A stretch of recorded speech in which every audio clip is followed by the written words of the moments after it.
Welcome back, everybody. I'm Nicole Gerard, and this is the Vertical Mindset Podcast. In today's episode, Sasja and Andrew sit down and discuss why critical thinking skills are important for leaders, how to recognize when your own critical thinking skills need to be enhanced, and the reason why it is the root of all good judgment. Welcome back. I'm Sasja Chomis with Dynamic Achievement, here today with my colleague Andrew Lindsay, also from Dynamic Achievement, and we've been exploring this whole conversation about critical thinking. Right. Its importance certainly in both for us as individuals and within our companies and our worlds. And particularly in our last podcast, we explored the fact that critical thinking is actually on the decline in many cases in this age of overwhelm and busyness, and the fact that we are not, as individuals even, never mind collectively, really taking the time to think things through in the way that's required.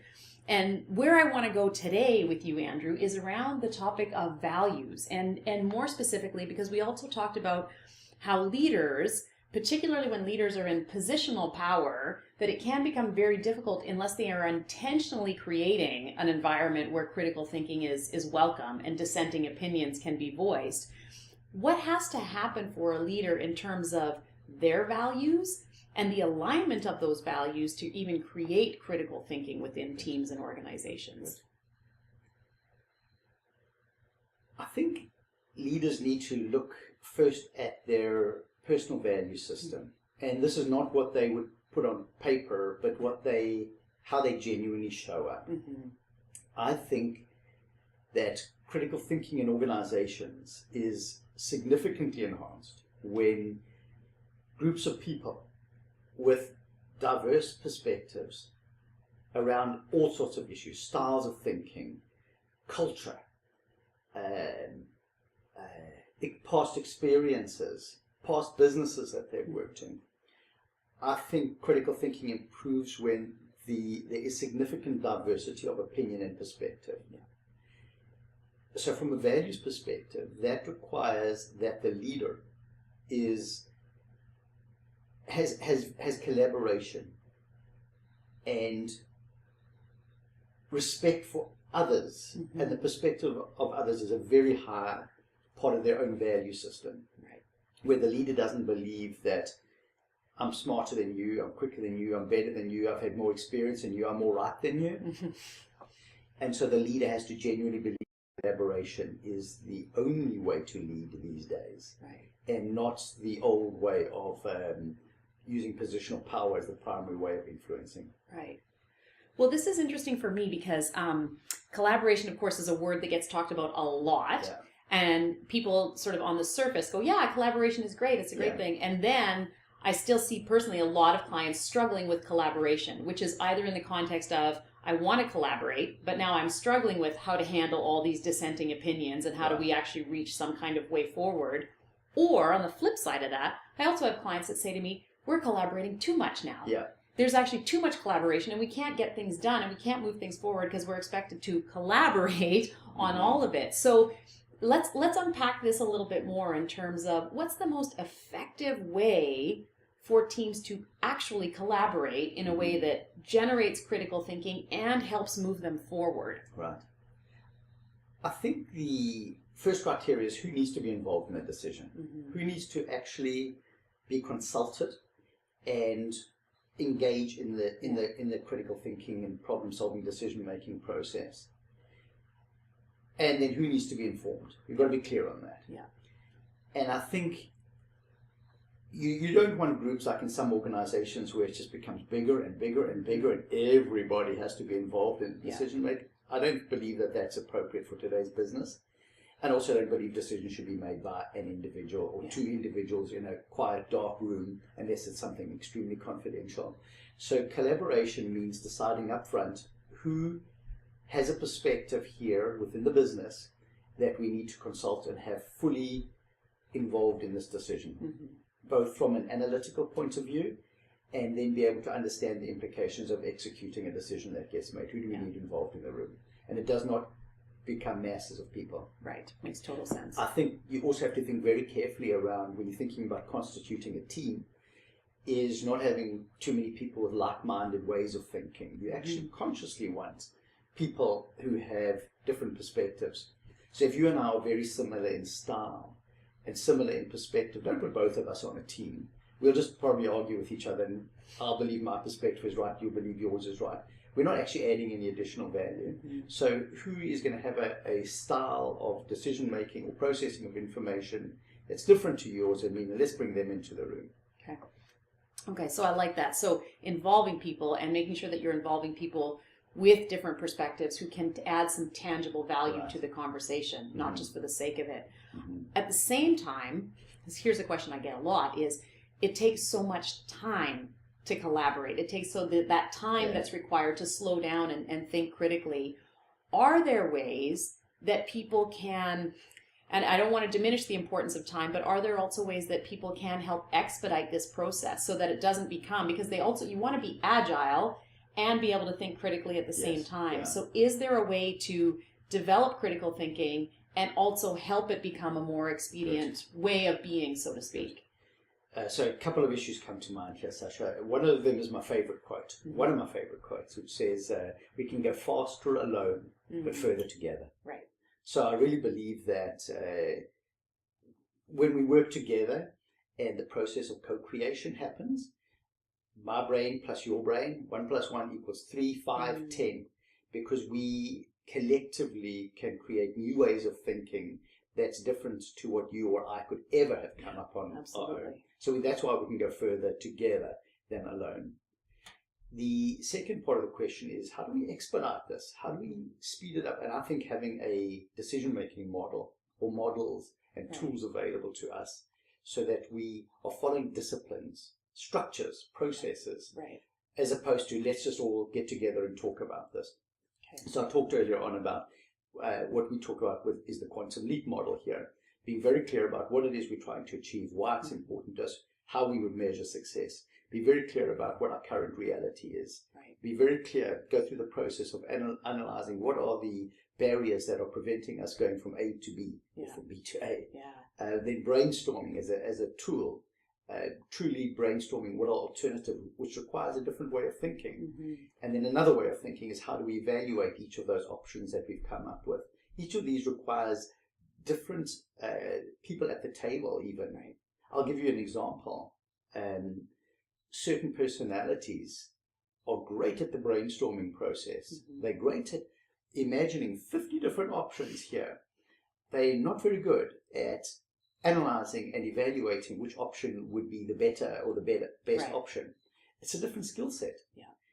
Again, within the critical thinking, problem solving, decision making and execution, there's some brains that are great at the analysis, but they would be very poor at the execution.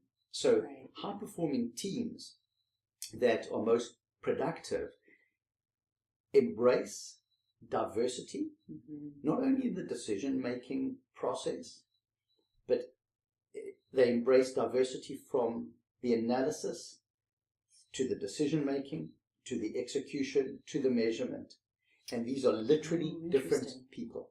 And it's not usual that one person with one personality can go across multiple areas from the planning to the execution. And I think accepting that we have strengths and we have developmental areas on a team is critical to a high-performing team and making the best decisions and then executing on them. So what are some of the best ways that a team, for example, could really figure that out in the sense of, okay, well, where do I accurately assess my strengths as being, and how do I best maximize that role, those strengths, to be able to move us through that whole process? Good. There's a number of tools available. One is people know themselves pretty well. Hopefully, by the time they've got into leadership roles, they know where their natural fit is, where their natural strengths are. They also know where their natural weaknesses are, or where they're not likely to get above about average. And I think having the discussion at the executive table or in the management team to say, where do you think you contribute towards a team's performance? And where do you think you're weaker? And you should have no fear of being seen negatively because you have weaknesses. That's fine. We want your strengths to show up. So that's one way, is through self-analysis and disclosure of your strengths and weaknesses in the decision-making execution process. Second could be, let's talk about it as a team. Where do we think you're strong? Where do we think you're weak, and how you can contribute? Third way could be through 360 leadership assessments, where the team evaluates itself and evaluates one another.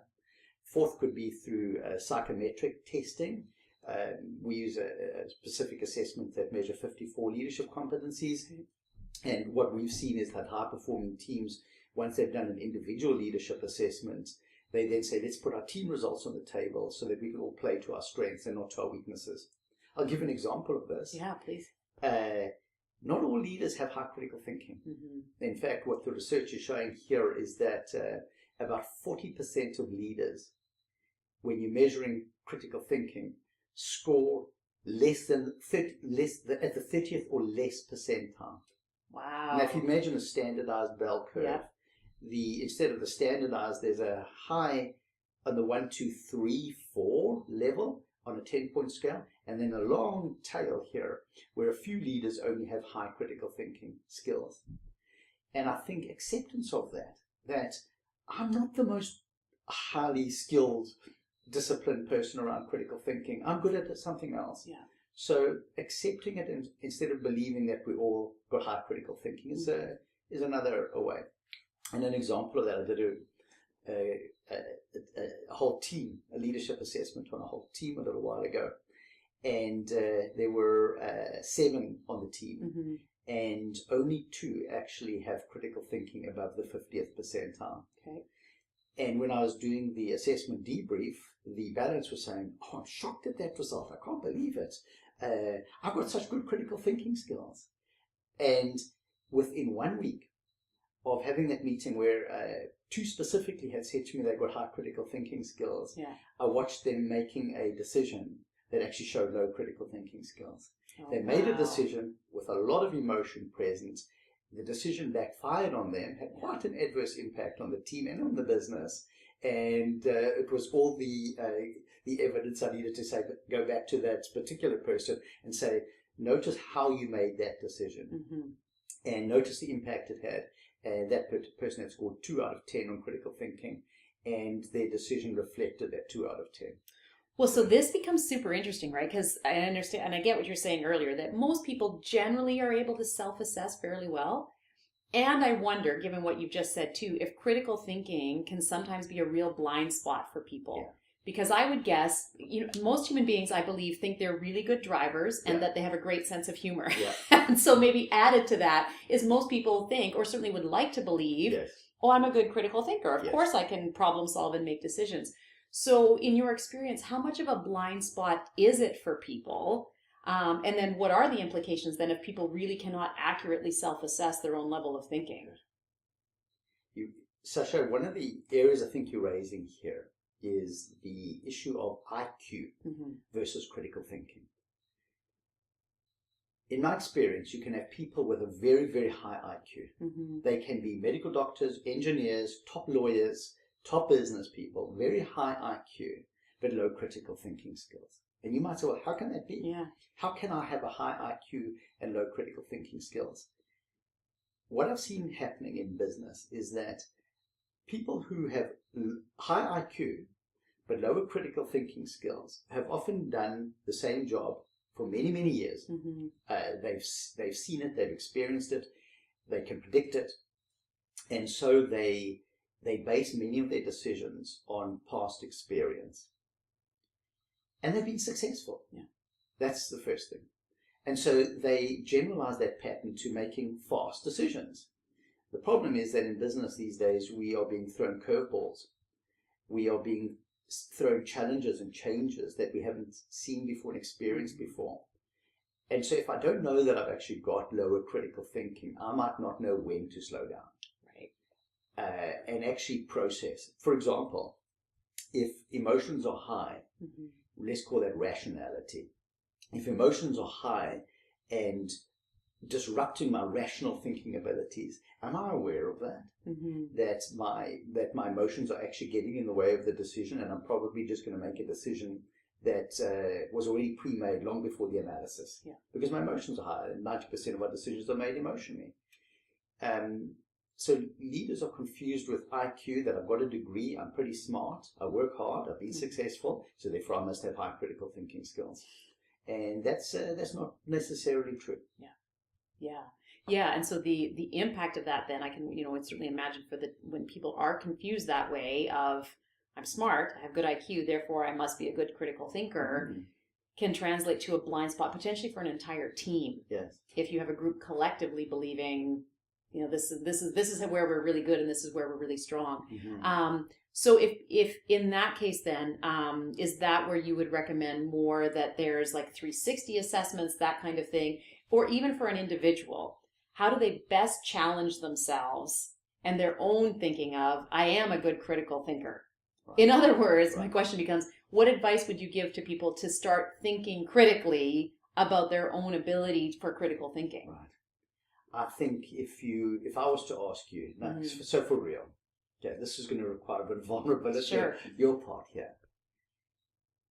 Can you think of times when you've actually had to make some quite important decisions in a certain environment where you've made that decision impulsively, where your emotions took over, where your desire to get an outcome quickly actually prevented you from making probably the right decision? If you can think of examples like that. Yeah, I absolutely can. That would be saying that in those situations, the level of critical thinking skill that you required then to manage your emotions, slow down, consult with others, think about the long-term goal, was being impacted. So, absolutely. And I would say, personally, as I think about any of those times, most of that, in terms of making a decision with a lot of emotions and high impulse to act present, it was very much of, I don't want to deal with this discomfort right now. I want this over with as fast as possible. Yes. So in some way, shape, or form, I either made a decision or I made a decision to cut a conversation short or to act quickly, do something. The more I think about it, it was absolutely of just, I want this discomfort to end. And I want this, the anxiety gone. And generally speaking, those are the issues that I've ended up having to revisit, or upon reflection, I'm like, wow, I did not handle that well. Yes. So part of critical thinking is, I believe, the self-awareness of what triggers you emotionally.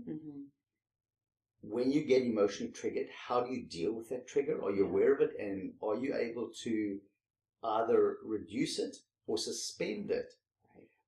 But certainly to be aware that it's going to impact your decision making, and to either slow it down or to bring in new perspectives so that those important decisions are given the space that they require to make the right decision. And that's part of critical thinking, is self-awareness of who's Sasha, who's Andrew, and how am I showing up right now? And I hear you really making the link between emotional intelligence and how that contributes to critical thinking. Because it's self-awareness, but it's also that ability of, can I now manage, am I aware that first that I'm, anxious or uncomfortable, and now can I manage that enough to, slow down the hijacking process and really engage my executive brain or that prefrontal cortex to start thinking critically. It's such a beautiful link. I could not have put that better. What I was trying to explain, which you did better there, is we talked about I can have lower critical thinking but high IQ. And one of the contributors to lower critical thinking can be lower emotional intelligence. The ability to know my emotions, understand my emotions, manage my emotions, so that my prefrontal cortex can stay engaged. So I think that's a very important link that you made there. But there's more to it, which we can discuss. There's also the use of intuition. So there are other areas that we can keep discussing around the issue of critical thinking that we need to consider. Okay, good. And we are going to do that, because this conversation will continue. We're going to wrap this podcast here for now, and please stay with us and this whole series as we continue to explore critical thinking, how to increase it, how to develop it both individually and within your teams. Good. Thanks again, Andrew. Thank you, Sasha. Thank you for joining us for another episode of the Vertical Mindset Podcast. As always, for more information, you can visit us at dynamicachievement.com or reach us at info@dynamicachievement.com, where we would love to hear from you. Until next time, be vertical.